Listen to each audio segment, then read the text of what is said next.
Et on va aller prendre le pouls tout de suite au Liban, ce fief du Hezbollah libanais visé hier soir, où des militaires de l'armée bloquent depuis ce matin le secteur qui fourmille de militants en civil du puissant mouvement pro-iranien. On attend évidemment la prise de parole d'Hassan Nasrallah, chef du mouvement, et qui doit s'exprimer ce soir. À quelques heures de cette intervention, on va retrouver sur place tout de suite notre correspondant Serge Berberi. Bonjour Serge. On a bien senti hier soir l'onde de choc envahir le Liban et Beyrouth, plus précisément, qui n'avait pas connu pareille situation depuis 2006. On est maintenant le jour d'après. Comment réagit-on dans le pays du Cèdre ? Effectivement, le Hezbollah évoque une grave agression contre le Liban et un développement majeur dans la guerre entre Israël et l'axe de la résistance. Vous l'avez souligné, à quelques heures d'un important discours d'Hassan Nasrallah consacré à la situation au sud du Liban. Le Parti de Dieu indiquait que ce crime ne restera pas donc impuni. Les Libanais, eux, demeurent donc suspendus aux lèvres du chef du Hezbollah qui devrait en dire plus sur les intentions de son parti quant à la suite de ces opérations dans la zone frontalière après la mort du numéro 2 du Hamas. Entre-temps, la vie reprend timidement son cours à Moucharafieh et sa rue commerçante, théâtre de l'attaque au drone israélien présumé hier soir. Certains magasins sont restés fermés, la rue d'ordinaire fortement achalandée et ce midi pratiquement déserte.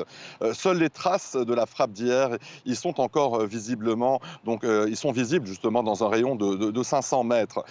Jamais depuis le 7 octobre, le Hezbollah ne s'est trouvé dans une position aussi délicate, puisque cette fois-ci, c'est la banlieue sud de Beyrouth qui se trouve tout juste derrière moi, qui a été le théâtre d'une frappe aérienne, la première depuis le conflit de juillet 2006. Le mouvement chiite Amal, un allié de taille du Hezbollah, a estimé que l'opération constituait une attaque contre le Liban et une violation de sa souveraineté. Comme vous l'avez mentionné dans le sujet un peu plus tôt, Beyrouth va donc déposer une plainte contre Israël devant le Conseil de sécurité de l'ONU suite à l'attaque qui a fait au moins 7 morts, une dizaine de blessés et engendré de nombreux dégâts matériels. On s'attend à un regain de tension dans la région et plus précisément à la frontière. Quel est le climat qui règne au moment où l'on se parle ? Alors on se parle, un calme précaire règne dans la zone frontalière où les derniers échanges de tirs ont été enregistrés ce mercredi peu avant l'aube.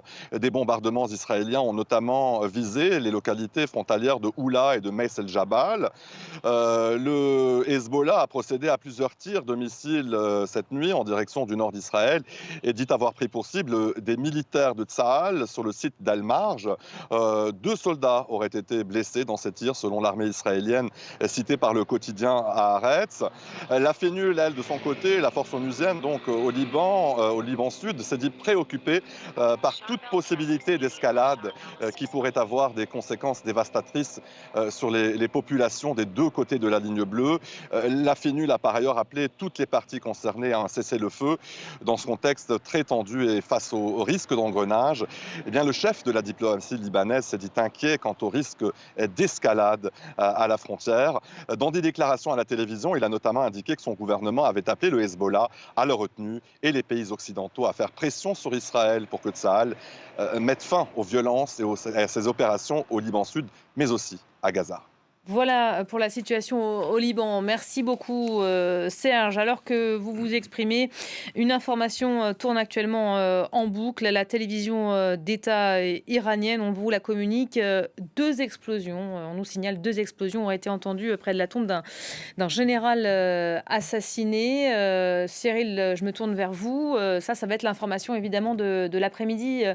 L'Iran, le Hezbollah, on en parlait à quelques heures de cette intervention d'Hassan Nasrallah. Évidemment, tous les regards sont braqués vers le pays. Avec ce mot qui a été prononcé par Serge, escalade, ouverture ou déclenchement d'autres fronts, le front de Gaza, le front nord, on le voit avec cette attente, évidemment, de cette allocution extrêmement importante du secrétaire général du Hezbollah, Hassan Nasrallah. C'était, vous le disiez très bien d'ailleurs, une allocution prévue en hommage pour le 4e l'anniversaire de la mort lors d'une frappe du général Soleimani, qui était le chef des brigades d'Al-Quds, le bras armé des gardiens de la Révolution. Donc pas n'importe qui dans l'organigramme de cette fameuse axe de résistance chiite menée par l'Iran et qui s'agite beaucoup depuis le 7 octobre. On peut penser par exemple au Yémen avec la 22e attaque Houthi en mer Rouge au large des côtes yéménites sur des navires commerciaux ou non, avec l'annonce d'ailleurs d'une coalition de défense maritime menée par les Américains dans cette zone qui a un peu capoté pour l'instant. Si on continue sur cet axe de résistance anti-Israël, eh bien, il y a la Syrie où ça s'agite beaucoup, énormément de frappes lancées par Israël. L'Irak où là, les milices pro-chiites, les HL-Shabi, eh bien, multiplient les coups de force contre les bases américaines, car il y a encore des bases américaines en Irak. Et puis, bien évidemment, le Liban qui partage aussi cette frontière très très animée, 100 membres du Hezbollah et 20 civils tués depuis le 7 octobre par Israël sur cette partie nord du pays où il y a 80 000 soldats de Tsahal, l'armée israélienne, qui sont déployés et dont on dit que la démobilisation d'une partie, donc de 4 brigades, d'une partie des soldats israéliens mobilisés à Gaza pourrait être acheminée au nord au cas où. Donc on est dans une avalanche, je dirais, de potentielle escalade, de fronts. Le front nord, Gaza, le front de la Cisjordanie aussi, qui est en pleine ébullition, il faut le dire.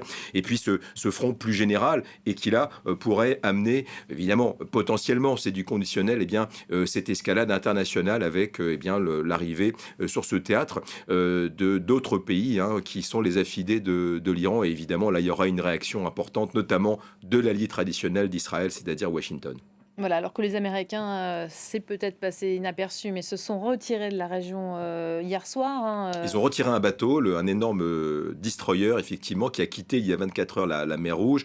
Alors, pas beaucoup... Hasard du calendrier ou pas, ça c'est une question qui se pose. Effectivement, qui agite en tout cas, évidemment, le landerneau diplomatique, oui, militaire. Est-ce que c'est un signal lancé aux Israéliens pour dire...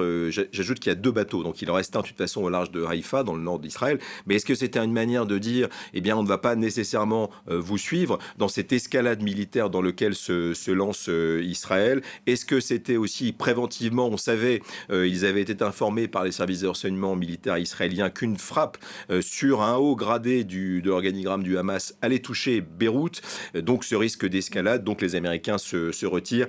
On est dans un théâtre d'ombre aussi avec énormément de potentiel, de volatilité, et il est vrai que dans maintenant quelques heures, le discours d'Hassan Nasrallah est très attendu et qui fait de lui d'être dos au mur. Il est déjà intervenu depuis le début de la crise avec une déclaration qui n'a pas eu des lendemains importants concrètement. Mais là, il est un peu le dos au mur. On sait quand le Hezbollah n'a pas pour vocation, on l'avait vu avec l'assassinat, l'élimination du général Soleimani il y a 4 ans, de réaction immédiate. Mais ce qui se dit, c'est que peut-être va-t-il annoncer en temps, en heure, mais également physiquement, quand ce genre d'intervention ou de riposte pourrait avoir lieu. Le Hezbollah, c'est quand même 100 000 hommes qui sont dans le sud du Liban, sur la frontière israélienne. Lourdement armé et largement entraîné, on vous l'a rappelé depuis le 7 octobre.